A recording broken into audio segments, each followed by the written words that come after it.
Bueno, buenos días. Quiero comenzar agradeciendo, por supuesto, ¿no?, a los organizadores que se hayan tomado tanto trabajo para crear este ámbito de reflexión teológica. Confío en que va a ser muy enriquecedor para todos.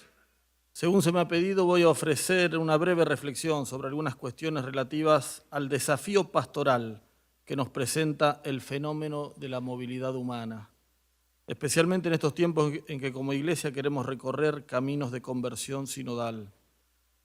No hace falta que lo recuerde, el tema es hoy abrumadoramente actual, tanto por el enclave geográfico en que nos encontramos, como por el reciente y abrupto giro en las políticas migratorias de Estados Unidos.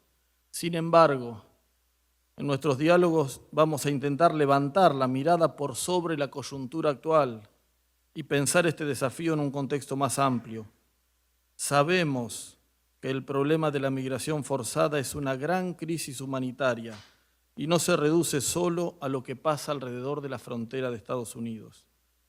Para un abordaje más integral resulta muy iluminador el camino de discernimiento y acción que señala el Papa Francisco cuando propone 4 verbos que todos conocen, que hoy nombraba el cardenal Cerny: acompañar, proteger, promover, integrar.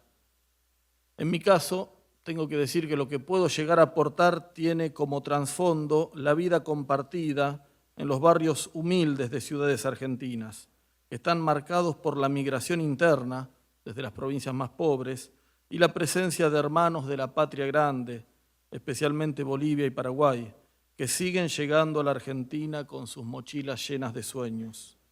Sus problemas no tienen tanto que ver con sortear las dificultades para entrar al país, sino con echar raíces.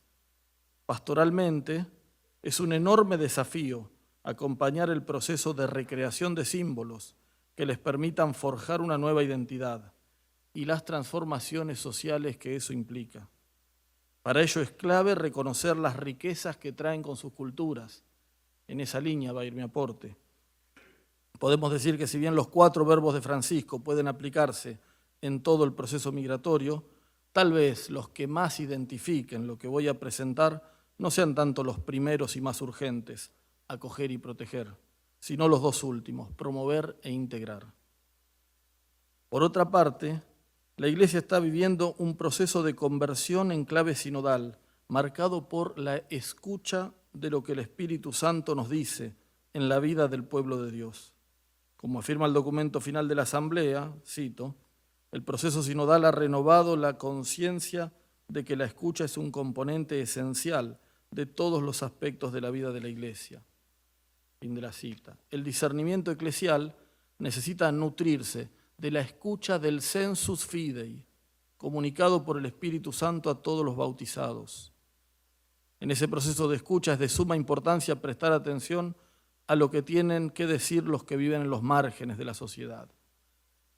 Y en este punto quiero llamar la atención sobre que no tenemos que dar por supuesto que estamos haciendo bien la escucha. Creo que hoy el cardenal Cerny decía lo mismo, ¿no?, cuando decía: hagamos un examen de conciencia de cómo escuchamos. No darlo por supuesto. Escuchar con atención no es informarse de algo manteniéndose ajeno, sino que es sentir lo imperceptible con amor atento y delicado. La escucha verdadera se da cuando uno se implica totalmente, cuerpo y alma. Como dice la expresión popular, al menos en Argentina, uno se hace todo oídos. Escuchar es ponerse en el lugar del otro hasta sentirse uno con él. Por eso solo el amor sabe escuchar. La escucha, cuando es real y profunda, tiene un gran poder sanador. El interlocutor se siente comprendido y aceptado. Esto le renueva la autoestima y la fuerza para vivir. Por eso, pensaba yo mientras preparaba esto, si queremos partir de una auténtica escucha para abordar el desafío pastoral que implica la migración forzada, podemos hacernos varias preguntas. Por ejemplo, ¿a quiénes les aplicamos los 4 verbos? ¿A sujetos que están esperando pasivamente nuestra acción? ¿O a personas que tienen mucho para hacer, para decir, para pensar? La enorme mayoría de ellos son cristianos. ¿Qué significa la fe cristiana en sus vidas? ¿Se trata solo de gente que sufre y que en la religión encuentra consuelo? ¿O de personas cuyas vidas, así como son, están configuradas por el impulso del Espíritu Santo? La escucha verdadera de quienes sufren, guiada por el amor, siempre nos llevará a reconocerlos como sujetos protagonistas de sus historias, que tienen mucho para aportar, y nos prevendrá del error de situarnos como agentes exclusivos. El padre Trigo, en un lindo texto que tiene sobre la sinodalidad, señala que para poder ayudar genuinamente, antes de actuar como agentes pastorales, debemos ser pacientes pastorales. Esto es, reconocer que necesitamos ser ayudados y sobre todo que no tenemos la exclusividad en la acción pastoral. No somos el único agente en el proceso. Quiero señalar ahora dos aspectos que creo, humildemente, que se pueden llegar a escuchar, se pueden llegar a encontrar en una escucha atenta y amorosa de quienes sufren el drama del desarraigo. Repito que lo hago desde la experiencia que yo veo, no desde lo que se vive en otros lugares. Estos dos aspectos los tomo para articularlos de dos grandes teólogos que han sabido escuchar el Espíritu Santo en la vida del pueblo latinoamericano. El padre Pedro Trigo, que recién lo nombré, de Venezuela, y el padre Rafael Tello, de Argentina. Primero voy a hablar sobre el padre Trigo y el conato agónico por una vida digna. Podemos decir, creo, que el nervio que impulsa las migraciones en nuestro continente es el mismo que hace que los pobres saquen adelante sus vidas cada día, en situaciones donde todo indicaría que es imposible hacerlo. ¿Cómo hace una madre que deja a sus hijos en Guatemala, por ejemplo, que se endeuda, que cruza países, que cruza desiertos, que llega a los Estados Unidos, que limpia casas y cuida niños con el corazón partido por el desarraigo? ¿Cómo hace? ¿Cómo hace que al tiempo vuelve a Guatemala a buscar a sus hijos, se embarca nuevamente en la aventura de cruzar la frontera, cuidando a sus hijos como una leona, y cuando llega ni tiempo a restañar las heridas, directo otra vez al trabajo duro? Humanamente es una odisea imposible, y son cientos de miles los que la han hecho, y la hacen. ¿De dónde sacan la fuerza? ¿Y cómo trabaja esa inmensa energía en sus vidas? Creo que es algo que debemos preguntarnos si queremos considerarlos verdaderos protagonistas. Para auscultar este misterio, me parece muy iluminadora la respuesta del padre Trigo cuando dice que a los pobres de América Latina los impulsa una obsesión paridora de vida, un conato agónico por una vida digna. Habla de obsesión, pero no en el sentido de terquedad, sino como un inclaudicable impulso interno. Es conato porque es persistente, no ceja, y es agónico porque no tiene lugar para desarrollarse, tiene que pelear para hacerse un lugar. El pobre, cada día, cada minuto, palmo a palmo, lucha para afirmar la vida, sin tregua. Él no puede dar por supuesta la vida. Si baja la guardia, muere de inanición, o de enfermedad, o de muerte violenta. Si la obsesión por vivir no es su horizonte vital, no hay vida. Si esto por momentos da la impresión de ser vivido con cierta naturalidad, es porque la obsesión se les ha vuelto un hábito. No se trata aquí, creo, de una fibra heroica del pueblo, aunque tampoco falta. La energía para afirmar la vida, cuando y donde no hay condiciones para vivir, viene del Espíritu Santo, el dador de vida. Él es quien actúa victoriosamente en tantos varones y mujeres pobres que viven nadando a contracorriente, sin piso firme, con la muerte acechándoles los talones. Leo una cita del padre Trigo. Si quienes no tienen elementos básicos para vivir, más aún, si quienes ni cultural ni estructuralmente tienen cómo vivir y por eso son pobres, viven, es que lo hacen por obediencia al espíritu de vida que los impulsa, que los dota de fuerza y de luz, de direccionamiento vital. Fin de la cita. Esta fuerza vital es obediencia al espíritu y es configuración con el misterio de la muerte y resurrección de Cristo, porque así lo evidencian los frutos. ¿Cómo explicar, si no, tanta fuerza y energía oculta en el pueblo pobre que logra sacar adelante sus vidas y que hasta tiene fuerza para ser solidario con los últimos y tiene la alegría para hacer la fiesta? Porque la inmensa capacidad de los pobres para hacer brotar la abundancia de la fiesta en medio de tanta escasez solo puede venir de una docilidad al Espíritu de Dios.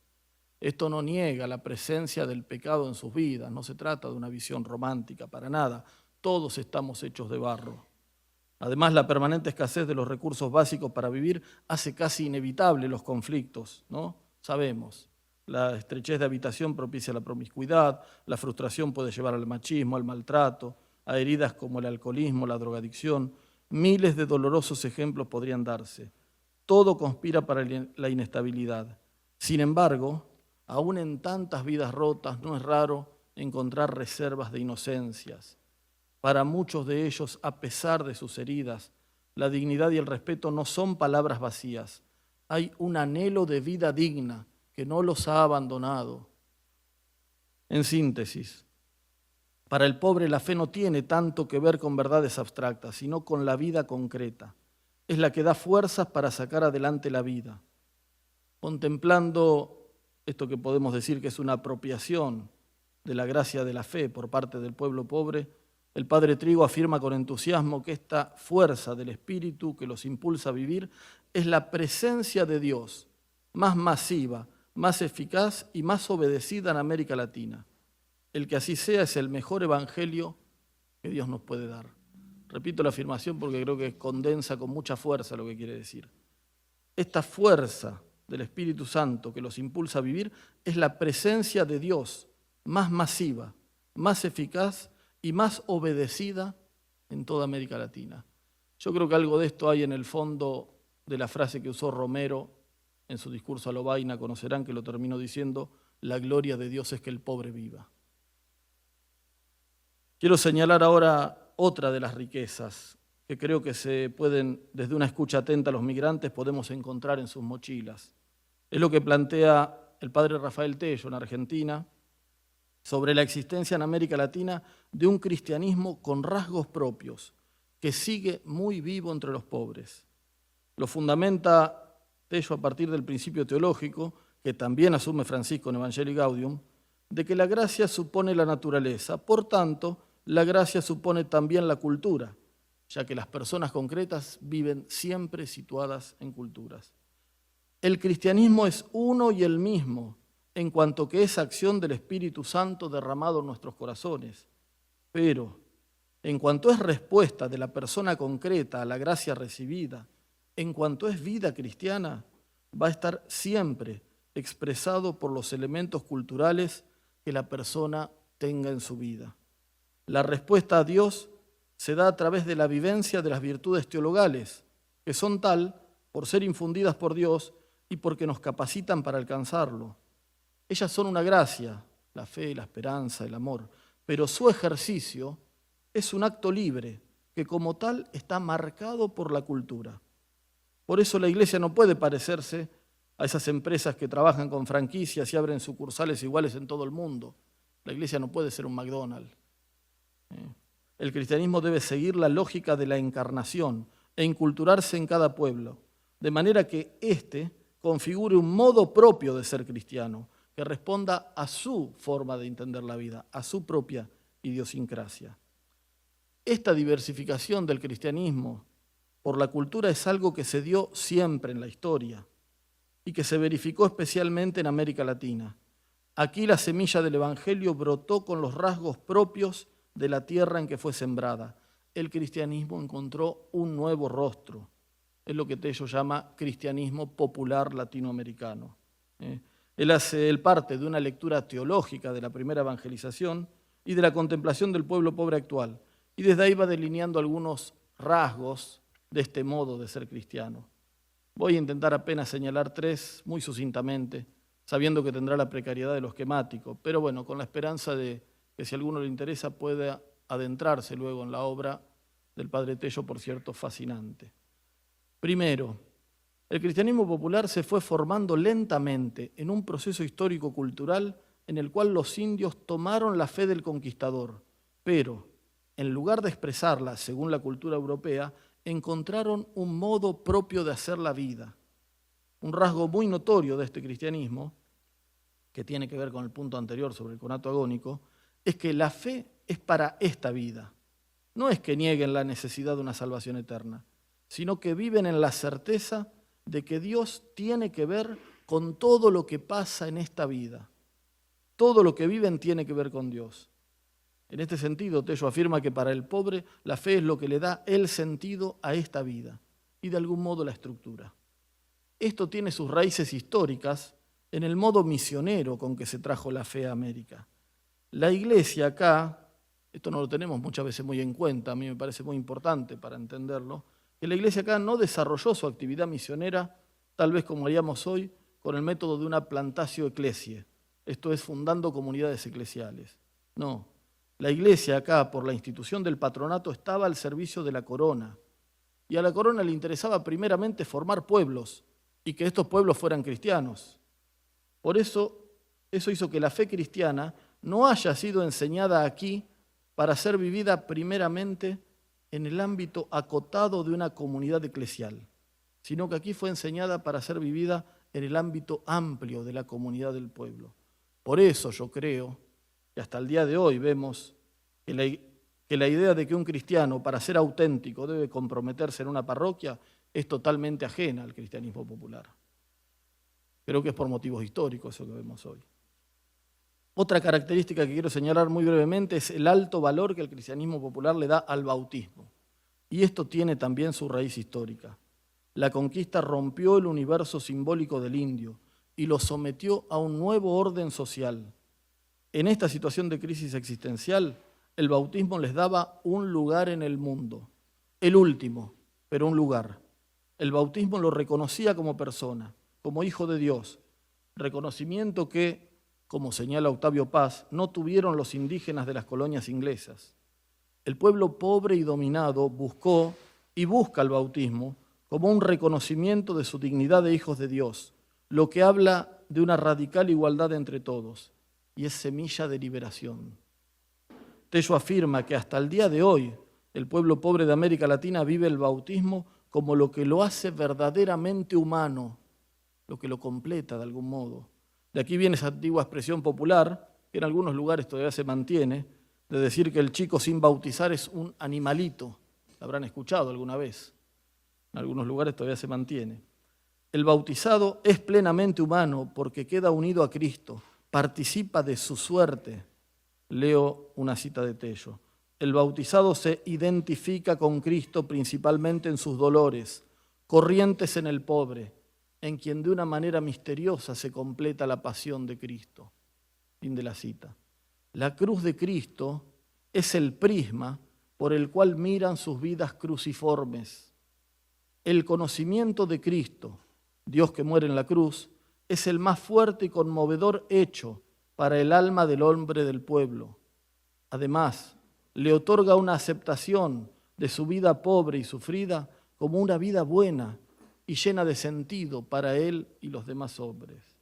Vive el misterio de la aceptación de la cruz como algo bueno, aunque no sepa decir por qué. Un último párrafo quiero dedicarle al que tal vez sea el rasgo más bello del cristianismo popular. Es el enorme caudal de amor que se da entre el pueblo y la Virgen María. Ella ha sido desde los inicios el mayor sacramento de la ternura maternal de Dios hacia los pobres. Podría decirse muchísimo, ¿no?, sobre los motivos históricos por los que ella está tan metida en el corazón de América Latina. Por razones de tiempo solo voy a hacer mención de un hecho que tiene que ver con los primeros años de la conquista en México. Muy pronto comenzó el doloroso proceso de mestizaje racial. Los españoles tomaban indias como concubinas por la fuerza o incluso contraían matrimonio. Esto hizo que empezaran a aparecer niños con un nuevo rostro. Ese rostro no era ni español ni indio, mestizo. En Tenochtitlán, en los años inmediatamente posteriores a la conquista de Hernán Cortés, no era muy buena la suerte de estos niños mestizos. Ante la crisis de relación que había entre indios y españoles, las dos partes rechazaban el fruto de esa unión. A pesar de que los aztecas valoraban mucho a sus hijos, en el contexto de la profunda crisis cultural que vivían, no aceptaban a estos niños de nuevo rostro. Cuenta una carta de la época en la que le escriben al rey diciéndole que hay que hacer algo con esto. Le dicen: andan por los mercados estos niños buscando de comer lo que dejan los puercos y los perros. Es cosa de gran piedad de ver a estos huérfanos y pobres. Son tantos que es cosa de no poderse creer si no se ve. En este contexto se manifiesta la Virgen de Guadalupe. Su presencia vino a tocar y dignificar la vida de cada indio en la de Juan Diego. ¿Y qué rostro eligió para manifestarse la Virgen? Un rostro nuevo, un rostro mestizo, el rostro de los niños abandonados, de los más sufridos, que en 1531 no podían tener más de 12 años. Así llega la Virgen a América Latina, como madre de los últimos, de todos, pero especialmente de los últimos. Ella se inclina hacia quienes sufrían la más profunda soledad y les dice al oído: no se turbe tu corazón, ¿no estoy yo aquí que soy tu madre? Bueno, manifestaciones análogas a la de Guadalupe hubo por toda América, cuya geografía se fue sembrando de advocaciones marianas autóctonas, siempre con los más pobres como destinatarios, como privilegiados de la cercanía materna de la Virgen. Y siempre, y esto creo que es importante pastoralmente, siempre a través de imágenes concretas que pasaron a ser parte de la identidad de cada región. Por eso puede decirse que la Virgen está en el ADN cultural de América Latina, o como le gustaba decir al padre Tello, Dios le dio América Latina a la Virgen, se la encargó a ella. Para terminar, quiero señalar algunas cuestiones abiertas, algunas preguntas, más de índole pastoral. Creo que toda esta reflexión teológica, que toda nuestra reflexión teológica tiene como fin lo mismo que es el fin de la Iglesia, que es la evangelización, el anuncio del amor de Dios. Bueno, con ese talante pastoral, esto que presenté, me surgen varias preguntas, para dejarlas nomás. Si quieren, ahora va a haber un momento de diálogo, decían, pueden charlar a partir de eso o de lo que les parezca. 3 preguntas nomás que se me ocurren para cerrar. Primero, si reconocemos que el nervio que sostiene la obsesión de los pobres para salir adelante en la vida es la fe cristiana, ¿cómo podemos ayudar a que esa fe, así como es, sea más viva y operante? ¿Vigilamos adecuadamente que lo que les proponemos responda a su modo cultural de vivir la fe y no al nuestro? Si aceptamos que el cristianismo se diversifica por la cultura y que yo, agente pastoral, tengo una cultura y el migrante pobre tiene otra cultura, vigilo adecuadamente que lo que le propongo responda a la cultura de él. Segunda pregunta, si el bautismo es para el pobre un reconocimiento de su dignidad y es una semilla de liberación, ¿cómo es hoy el acceso al sacramento del bautismo para el pobre?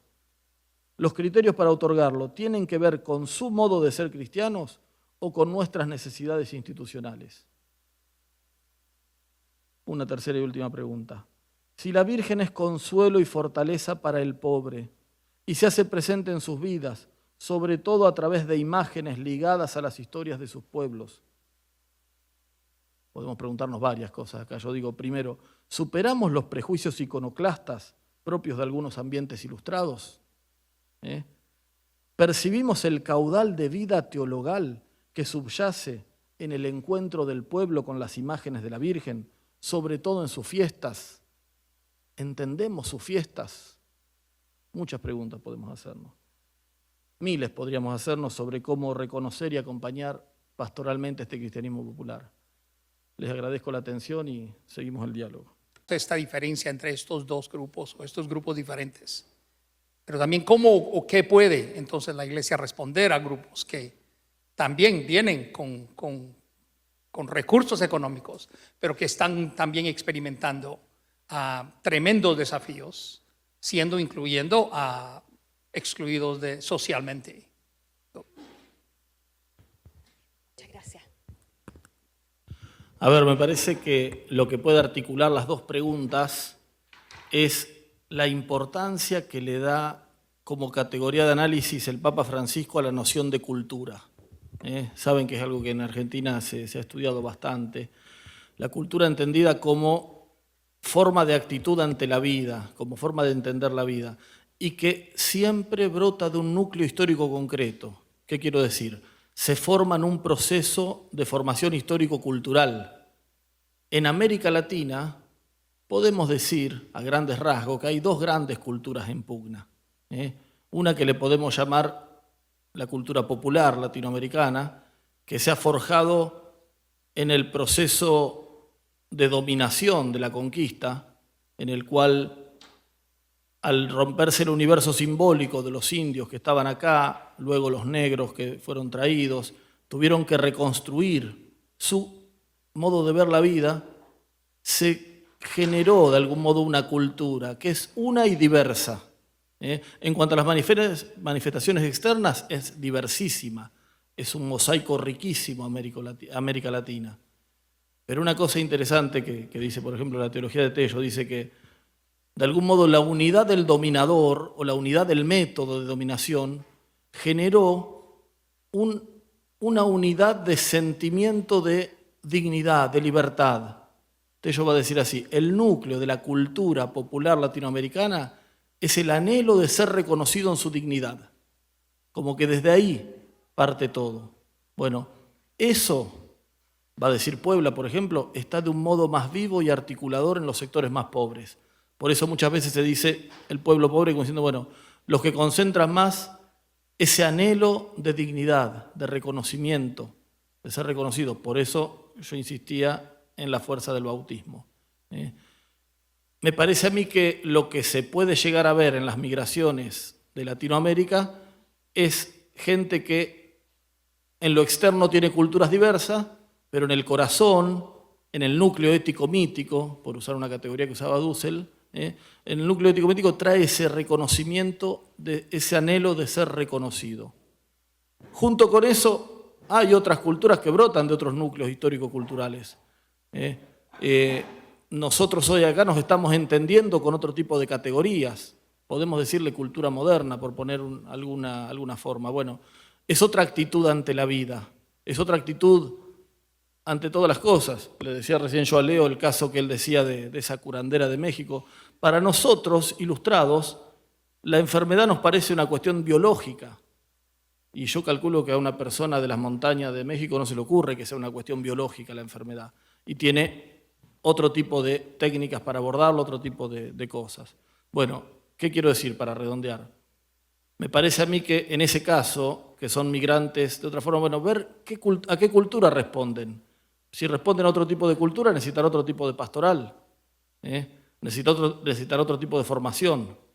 Si responde a la cultura popular que tiene ese anhelo de libertad que tienen los pobres, bueno, necesitará esta otra pastoral que tiene que ver más con integrarlos, con reconocerlos, y en ese sentido yo uso la expresión pueblo pobre como diciendo que el corazón del pueblo son los pobres porque tienen más vivo y articulador estos valores.